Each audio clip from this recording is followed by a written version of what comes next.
E aí, meus queridos, foi rápido, não foi? Gente, agora é a nossa aula 35.2. É isso, meu diretor? 35.2. Aqui, meu diretor. O que nós vamos fazer agora, professor? Simples. Agora você vai pegar todo o seu material que você sublinhou. Deu uma dúvida? Don't worry. Agora nós vamos fazer aquele bate-bola. Vamos pegar os principais pontos que foram comentados na aula 35.1, porque assim que nós terminarmos de fazer essa revisãozinha aqui, tem atividades. Vou deixar vocês fazendo atividade, mas depois que vocês finalizarem a atividade, eu volto pra gente verificar alguns detalhes, tá bom? Diretor, joga na tela aí. Olha aí, ó. Fecundação. Vamos botar logo tudo aí? Com calma. A gente bota. Professor, primeiro, o que é fecundação? Fecundação é um processo de transmissão de informação estrutural e de informação comportamental que passou por um processo seletivo. E só quem consegue realizar a fecundação é óbvio. É quem conseguiu chegar na fase de reprodutiva. A pessoa só está aqui para reproduzir e passar esse conhecimento para os seus descendentes. E os mais aptos, e os que estão adaptados, conseguem fazer isso.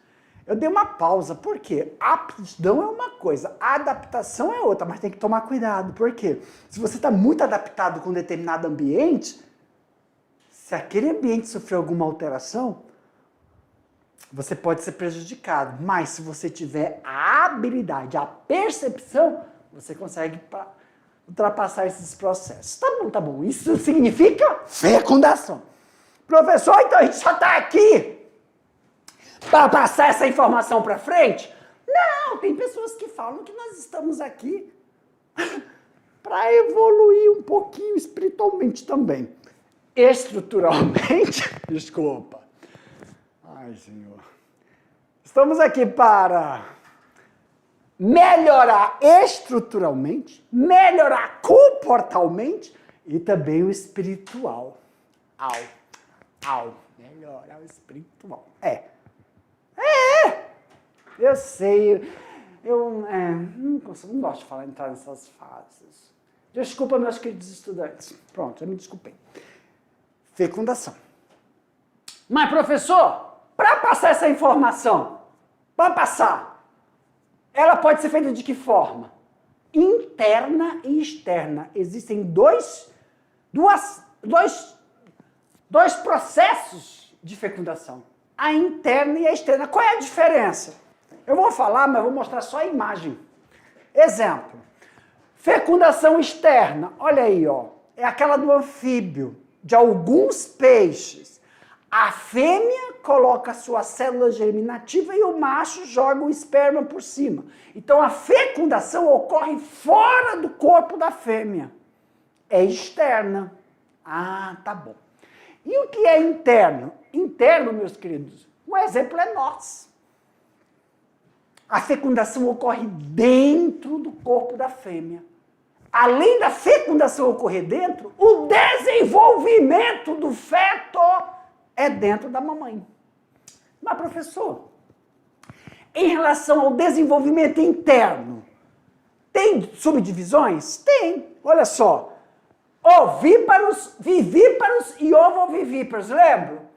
A fecundação da galinha, da ave, é interna. Ocorre a fecundação dentro dela. De quem? Da ave, da fêmea. Só que o desenvolvimento é externo, no ovo. Então não precisa que a mãe, a galinha nesse momento, nutre o feto. Porque no ovo já tem todas as condições. Agora, os vivíparos, que está aí no meio, a mãe precisa se alimentar porque o feto se desenvolve dentro. E os ovovivíparos? Tem uma diferença. Alguns é externo, alguns peixes é externo, não precisa. Outros não. O ovo fica dentro do peixe E fica lá, a fêmea só solta na hora de nascer. Tubarão. Em relação ainda, esses que se desenvolvem fora, vou botar aqui, ó como os anfíbios, tem aquele negócio. O quê? Eles são dependentes do ambiente. Ave, os anuros, que são sapos, perereca, porque se alterou o ambiente, isso pode prejudicar o processo de reprodução desses animais. E eu lembrei também, tem animais que não é igual a gente. Como assim?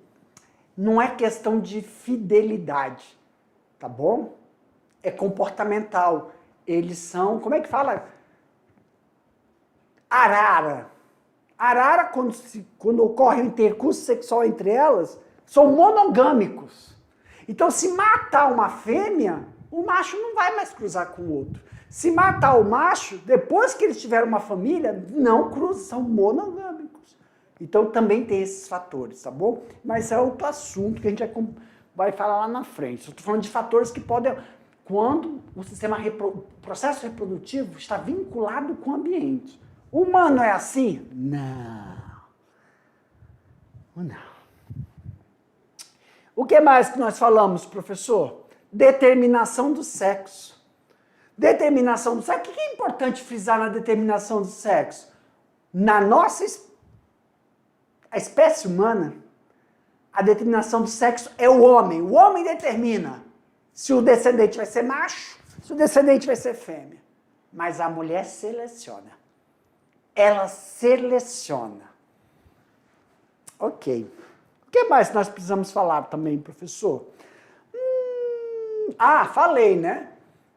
Que nos animais, eles dependem do ambiente. Depende do ambiente. Não é Quem é macho e fêmea não é genético, não é determinismo. Pode ter alteração. Paternogênese é uma forma de reprodução que não envolve intercurso sexual. São haploides. E hermafroditismo é quando em um só indivíduo tem os dois sexos, né? E conjugação é uma forma de reprodução de bactérias que permite ocorrer variabilidade genética. Meus queridos. Foi isso que nós comentamos. My director back. Agora, vou deixar vocês fazendo atividades, daqui a pouco eu volto para corrigir. Tchau.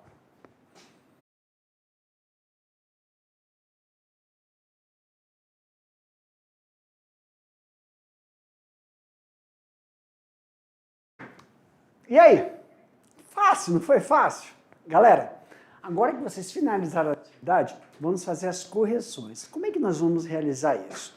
Pode ter aparecido aí questões abertas ou questões fechadas. Nas questões abertas, nós vamos colocar a pergunta, depois vou colocar o gabarito, que é a resposta, e eu vou comentar. Durante o comentário desse gabarito, o que pode acontecer? Os estudantes podem ter descrito o termo, o conceito, e não colocaram. Está errado? Não. É nesse momento que o estudante vai sublinhar o que ele descreveu e colocar entre parênteses o termo técnico. Por exemplo, vivíparo, ovovivíparo, monogâmico, reprodução sexuada, que compõe, esse conceito tem dentro dessa, uma palavra comporta um significado, né? Diz muita coisa, tem uma base. Então, quando o estudante ele descreveu o significado, mas esqueceu de colocar o termo, então a gente pede que sublinhe, coloque o termo, desta forma cria uma familiarização com o termo, isso melhora, condiciona e favorece que na hora da avaliação as questões discursivas sejam mais elaboradas. Tudo bem? E professor, as questões fechadas. Questões fechadas, nós vamos colocar as alternativas, se aparecer alguma, e aí qualquer coisa, qualquer dúvida, a gente retorna a lâmina para saber por que algumas alternativas não contemplam a pergunta e somente uma vai contemplar. Tá bom? Vamos lá? Na tela, diretor. Então, olha uma fechada. Primeira questão. The first question. Apesar de pouco frequente nos seres humanos, o hermafroditismo. O que é hermafroditismo, professor? É quando nasce uma pessoa que tem os dois sexos. É em condições comuns em outras espécies. É o caso, por exemplo... o que ele quer saber aqui, professor? É que na nossa espécie, pessoal, não é comum nascer uma pessoa com os dois sexos. E quando nasce, um é atrofiado. O que é atrofiado? Não é desenvolvido. Um é mais desenvolvido e o outro não. Então, há como fazer uma correção. É muito difícil ocorrer o hermafroditismo completo na nossa espécie. Tá? Então, ele quer dizer assim, em qual espécie hermafroditismo ocorre e é completo? Pessoal, nós sabemos que isso ocorre, sempre os exemplos é quem? São as minhocas, são os anelídeos, ou molusco, vamos falar até molusco, porque tem o caracol, tem os vermes, mas na grande maioria são os moluscos, os anelídeos. Então, aqui, ó, a alternativa A está errada por quê? São por exemplo, das minhocas, que realizam autofecundação. B, das tênis, que são hermafroditas, mas não incapazes de autofecundar. Então, vamos ler. Das minhocas que, apesar de serem hermafroditas, realizam apenas fecundação cruzada. Das tênis, que são hermafroditas, mas se reproduzem por meio de esporos. Nossa, não! Essa aqui tá esdrúxula. Por quê? Quem se reproduz por esporos são fungos. Fungos. Dos mamíferos quadrúpedes, como os leões. Gente, nós já falamos que os leões são dioicos. Para ser hermafrodita tem que ser pelo menos monóico, um corpo só. Então, olha, é que o esdrúxulo tá o D e o E. Mas o A, o B e o C tem uma certa coerência, mas está trocado. Uma única alternativa aí é a alternativa C, reprodução cruzada. Lembra? Inversamente proporcional. Isso garante ter o quê? Variabilidade genética. The question 2. Diferencie fecundação interna para fecundação externa. Pelo amor de Deus, essa é fácil. Fecundação interna, a fecundação. O que é fecundação? Não é desenvolvimento. Fecundação é o encontro do gameta masculino com o gameta feminino. Então, fecundação interna é dentro do corpo do animal. Dentro do aparelho reprodutor feminino. Agora, fecundação externa é fora desse corpo, geralmente no ambiente. E logo, geralmente, o ambiente tem que ser úmido. Thank you for teacher. Welcome, my dear students. No sistema XY, as fêmeas apresentam 2 cromossomos sexuais, XX, são homogaméticos. E os machos apresentam X e um Y, heterogaméticos. Sendo os machos, portanto, heterogaméticos, e no sistema ZW, que é de ave, eu acho, né? Como isso ocorre? Aí, ó. É a fêmea que é homogamética, o macho também é heterogamético, a fêmea é heterogamética, o macho é homogamético, a fêmea é heterogamética. Pessoal, a única alternativa é a alternativa E. Já está falando lá, ó, ZY, tá? Então quer dizer que nesse momento é a fêmea, viu? Como em alguns é o macho, outros são as fêmeas. Então, existe o sistema de determinação do sexo. The question 4. Em bactérias não ocorre reprodução sexuada, mas recombinação genética. O tipo de recombinação em que uma bactéria doadora transfere genes do plasmídio para a bactéria receptora. E é denominada de transdução, esporulação, transformação, conjugação ou cisciparidade. Conjugação. Meus queridos, professor, em bactérias não ocorre reprodução sexuada, mas recombinação genética.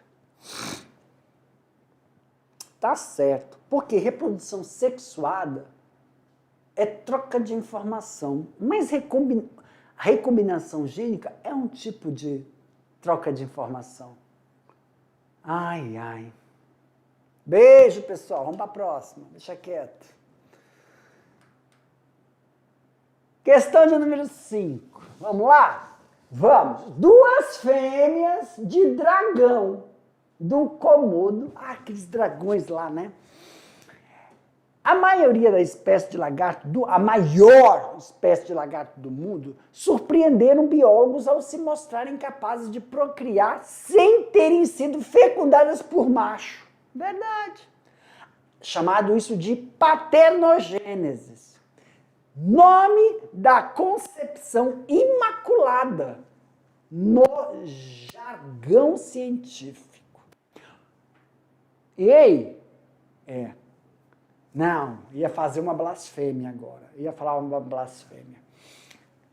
No jargão científico, foi observado em 2 zoológicos da Inglaterra. A fêmea Flora pôs em maio 25 ovos sem que tivesse um intercurso sexual com o macho, óbvio da mesma espécie. A fêmea Sungai pôs 2 anos e meio após. Como é que é? A fêmea Sungai, acho que é o nome da lagarta lá, né? Pôs ovos 2 anos. Pôs ovos 2 anos e meio após seu último contato com o macho. Cientistas submeteram a ninhada da fêmea, teste de paternidade, e descobriram que o genótipo combina geralmente dos filhotes reproduzir exatamente com a sua mãe. Analise a segunda questão. Ah, tá, porque ela pode ter guardado, né? As 2 fêmeas de dragões Komodo reproduziram sexualmente? Não, as 2 não. A única afirmativa aí, pessoal, os indivíduos gerados da reprodução sexuada são geneticamente idênticos? A reprodução sexuada envolve combinação de material genético? A sexuada... Tá errado a quarta. Não. A única alternativa aí, pessoal, é a alternativa D. 1 e 3. Vamos voltar lá para ver? 1 e 3, ó. 1. As 2 fêmeas de dragão Komodo reproduziram assexuadamente? Ok, pois não houveram contato com gameta masculino. E a 3, os indivíduos gerados por reprodução assexuada são geneticamente idênticos. Verdade. Ok? Ok, professor. Meus queridos, muito obrigado pela paciência de vocês. Eu sei, ficou uma coisinha assim, não dúvida do que nós falamos. Mas a gente, né, soltou algumas sementes aí, don't worry, nos próximos encontros, nas nossas próximas aulas, nós vamos fazer uma imersão em cada sistema desse que foi comentado. Tchau, beijo, um abraço.